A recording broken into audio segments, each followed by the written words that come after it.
এবং আপনারা যদি তার সেই অথরের কোনো বই কালেকশন করার চেষ্টা করেন, আপনি ধরুন শরদিন্দু বন্দ্যোপাধ্যায়, তার কিছু একটা কালেকশন করতে চাইছেন আপনি, বা রাস্কিন বন্ড তার কালেকশন করতে চাইছেন, তো কি কি আপনার কালেকশনে রাখা উচিত, বা কি কি শুধুমাত্র কালেকশনে না, আমরা কালেকশন সম্পর্কে আলোচনা করব এবং কি কি পড়া উচিত সেটাও।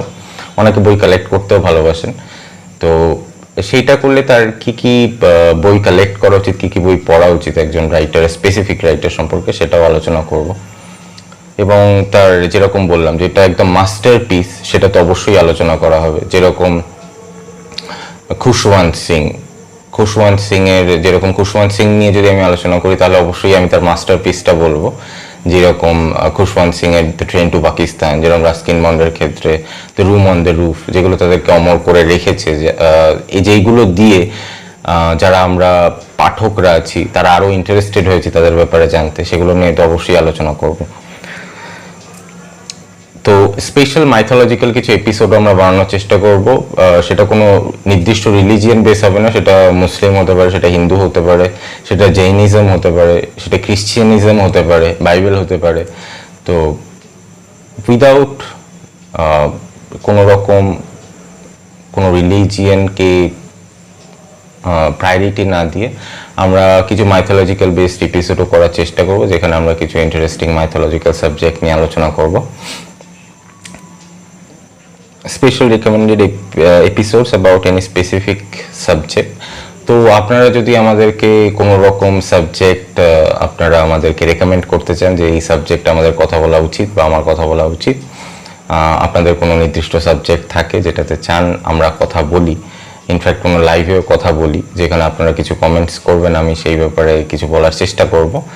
তো সেই রকম কিছু বিষয় আমরা এপিসোড করতে পারি বা কোনো লাইভ সেশন করতে পারি ভবিষ্যতে। Detail review about some short listed short stories. তো শুধুমাত্র নভেল সম্পর্কে বা এসের কালেকশন সম্পর্কে, গোটা বই সম্পর্কে যে সবসময় এপিসোড হবে সেরকম নয়। তো কিছু short story, specific short story, একটা নভেলের থেকেও বড় কাহিনী বলে যায়। রবীন্দ্রনাথ বলেছিলেন শর্ট স্টোরি সম্পর্কে, ছোট গল্প সম্পর্কে, রবীন্দ্রনাথের একটা অদ্ভুত লেখা আছে, যেখানে লাস্ট লেখাটা আমরা সকলেই মনে রাখি, যে হইয়াও হইল না শেষ। কিছু কিছু ছোট গল্প উপন্যাসের থেকেও বেশি কথা বলে যায়, আমাদের মনে দাগ কেটে যায়। তো সেই রকম কিছু ছোট গল্প সম্পর্কেও আমরা কিছু কিছু ক্ষেত্রে, যেরকম আপনাদেরকে একটা উদাহরণ দিই তাহলে হয়তো আপনাদের বুঝতে সুবিধা হবে, যেই রকম রবীন্দ্রনাথের পোস্ট মাস্টার, কাবুলিওয়ালা, এইরকম কিছু গল্প, যেরকম রাস্কিন বন্ডের দ্য ব্লু আমব্রেলা, এরকম টাইপের, যেগুলো আমাদের মনের অনেক ভেতরে গিয়ে গেঁথে যায়, আমাদের মনের চোরাকুঠুরিতে চেপে বসে থাকে, এবং আমাদের জীবনের সাথে সাথে, আমাদের বয়সের সাথে সাথে, আমাদের মনের বয়স তো বাড়ে না, আমাদের মনের কুঠুরিতে সেইগুলো একটা খুব স্পেসিফিক, একটা স্পেশাল জায়গা নিয়ে বসে থাকে। তো সেইগুলো নিয়েও আমরা আলোচনা করতে পারি।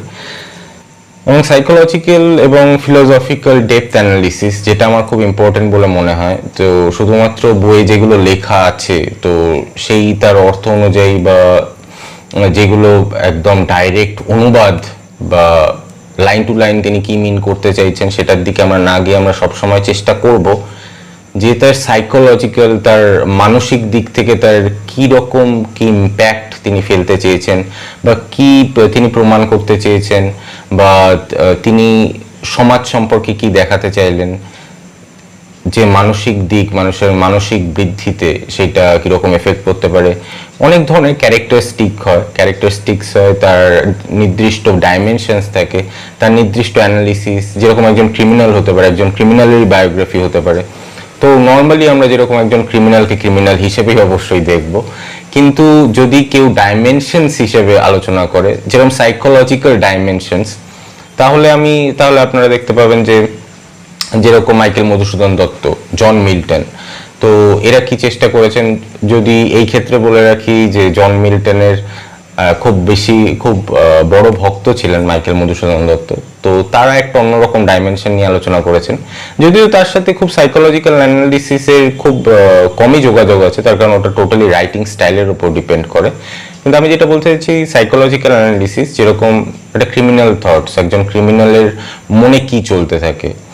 তো একটা মানুষ যে কিনা চুপচাপ থাকে সব সময়, যাদেরকে আপনারা আশেপাশে দেখতে পান, এরকম কিছু মানুষকেই কিন্তু উপন্যাসের মাধ্যমে বা ছোট গল্পের মাধ্যমে লেখকরা তুলে ধরেন।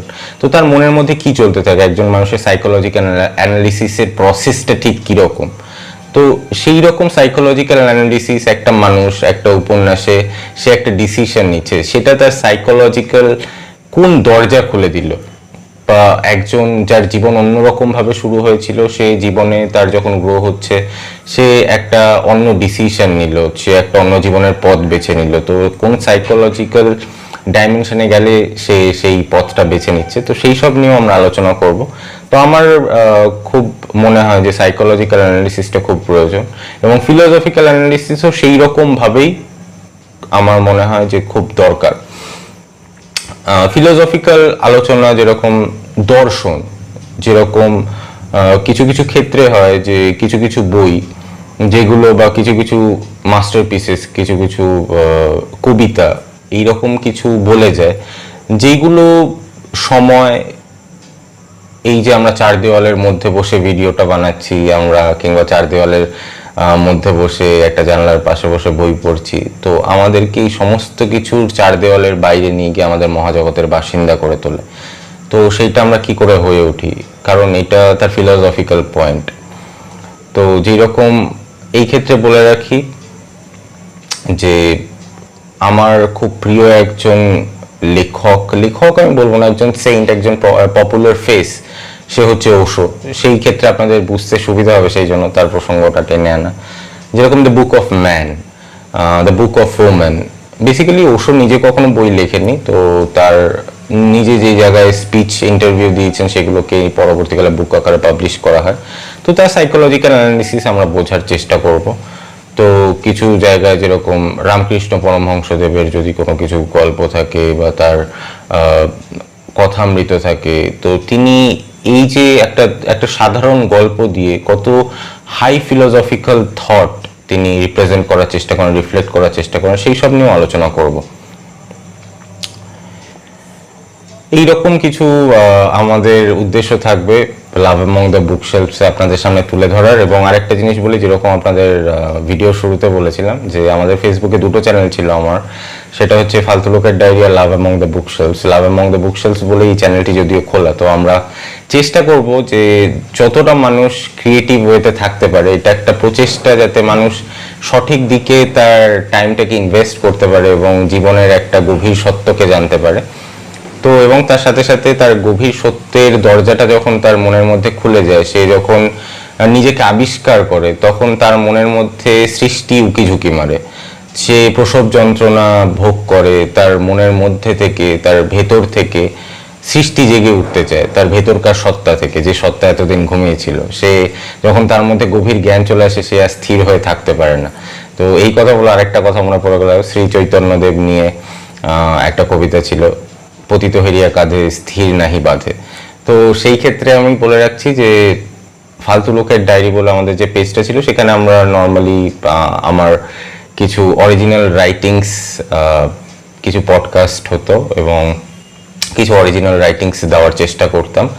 তো এটা 4 বছর আগে ছিল, তো এখনো আমরা এই চ্যানেলটিতে সেটা চেষ্টা করব যাতে অরিজিনাল রাইটিংস আপনাদেরকে পডকাস্টের মাধ্যমে প্রেজেন্ট করা, যাতে আপনাদের সেগুলো ভালো লাগে। সেটা লাইভ সেশনের মাধ্যমে হতে পারে, অডিও স্টোরি হতে পারে, সেটা এখনো ঠিক করা হয়নি। আর আরেকটা জিনিস, শুধুমাত্র আমি আপনাদের বলবো এরকম না, আমি সবসময় চাইবো যে আপনাদের বিকাশ, আপনাদের মানসিক বিকাশের জন্য, আপনাদের জ্ঞান বিকাশের জন্য, আপনাদের সাইকোলজিক্যাল সমস্ত দুয়ার উন্মুক্ত করার জন্য এই চ্যানেলটা খোলা। এবং নিজের ভালোবাসা থেকে তো অবশ্যই খোলা, সেটা অবশ্যই স্বাভাবিকভাবে ভালোবাসা থেকেই মানুষ কোনো কিছু করে।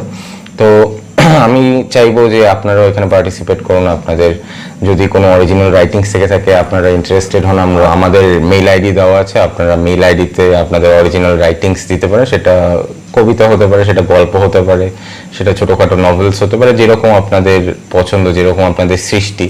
তো আমরা সেগুলো জনসমক্ষে তুলে আনার চেষ্টা করব, আপনাদেরকে অ্যাপ্রিসিয়েট করার চেষ্টা করব, এবং অবশ্যই ভিডিওর শেষে এবং শুরুতে আপনাদেরকে কোটেসি দেওয়া হবে যে এটা আপনাদের মাধ্যমেই লেখা, এবং তার নামও মেনশন করা হবে।